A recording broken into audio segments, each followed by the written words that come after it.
Ito hong subsidy po ng gobyerno, hindi naman po ito lahat makakakuha, di ho ba? Sa inyo pong rehistrado na mga jeepney sa buong Pilipinas, vis-a-vis doon po sa halaga na maibibigay sa kanila. Meron ba kayong komputasyon kung magkano po, kung lahat sila makakakuha o meron lang pong particular na mga lugar ho na mabibigyan? Sa jeepney po, ang count ho namin ay 136,980 traditional jeepneys and 9,183 modern PJs. So sumatotal po yan, mga 146,000 jeepneys po yan, nationwide. Opo. So kung fuel subsidy, one time lang ho ito na bigay, more or less magkano? Opo. Tigma magkano po sila at saka ito po sa ibibigay sa operator. Opo.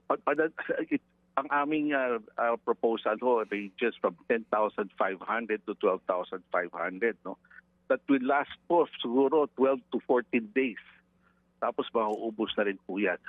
Oo, pero ho, yung proseso niyan will take time. Again, kasi, apo, tama? Hindi naman po, kasi halos lahat meron na ho yung land bank card po nila. Okay. Ang natitira na lang ho sa jeepney, ang count ho namin, mga 6,700 jeepneys, ang kailangan po ho makakuha ng card. So, pag na-download ho sa amin yung pera, i-deposit ho namin sa land bank yun, tapos i-deposit na po ng land bank sa individual cards ng ating mga operator driver. Opo. Paano po sa mga bus companies, metro at provincial po, Chairman? Sa aming proposal po, hindi kasama po ang bus. Hindi sila kasama. So i-absorb ng mga kumpanya ang ang effect nito pong mataas na presyo ng diesel. Ito daw ang aming recompute ngayon, no, a scenario wherein isama po mga bus, which we will be finalizing today, kung magkano magkakahatian po dyan given the fixed number ng fuel subsidy. So, meron doon tayong mga bagong scenario po ngayon na kasama na po ang provincial at saka metro buses. Apo, but that is again under study. So, paano po ngayon? Meron na po mga bus companies daw po, sabi po ng Provincial Association ng mga bus operators, na yung iba po, hindi na babiyahin na muna. So may mga ruta daw ho na baka walang masakyan ang mga gusto umuwi ng probinsya. Tama ho yan, no? Naapektuhan ho yung number of trips ng ating mga bus operators.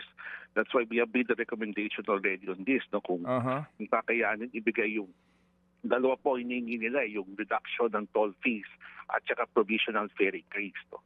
So yun po ang aming kinakusap ngayon kung pwede na namin ibigay ho to. Reduction of toll fees, that will, again, that's under study. Ano ho yan? Okay. Hindi po. Opo. May discussions na po as early as a few weeks ago. Doon nabawasan talaga ang toll fees. Pero hindi ko lang alam. Tama po ko, hindi ko po alam kung kailan ito mapapatupad yan. Okay. Paano po? Ang control talaga namin is provisional fare increase. Well, yung nga po, I think that is inevitable, Chairman, with this present situation. That's correct. Kasi yung mga provincial buses na tumatawid from Luzon to Visayas, yung RoRo nila, ngayon po, ang Marina nagsabi na they can increase ng hanggang 20%. So yung pong provincial bus operator, talagang palaki ng palaki ang kanya pong aabonohan dito sa kanyang ruta. Kasi maliban doon po sa toll fee, kung dadaan ka ng SLEX, tapos tatawid ka sa dagat, at pagkatapos po daw, Chairman, mukhang dahil sa malayo ito sa Metro Manila, yung presyuhan ng diesel doon sa kanila pong mga dadaanan para mag-refuel, hanggang pa lang po, 80 na per liter ng diesel eh. So, paano kaya yung Chairman? Well, kami po, ang aming recommendation is to grant the provincial fare increase. Talagang hindi po maiiwasan na. Kumbaga, Chairman, ano po? No? Opo. I agree po. Mga kapatid, para sa iba pang mga balita at impormasyon, sundan niyo po kami sa X, Instagram, Facebook at syempre sa TikTok, True Network PH. Mag-subscribe din po kayo sa aming YouTube channel, True Network. May website din po tayo, truenetwork.ph, At pwede nyo rin po kaming mapanood sa Channel 19 ng aming True FM TV. Lagi pa rin makinig sa radyo dito po sa 105.9 True FM dahil dito, laging true sa'yo, kapatid. Ito tayo sa totoo, tunay at tapat.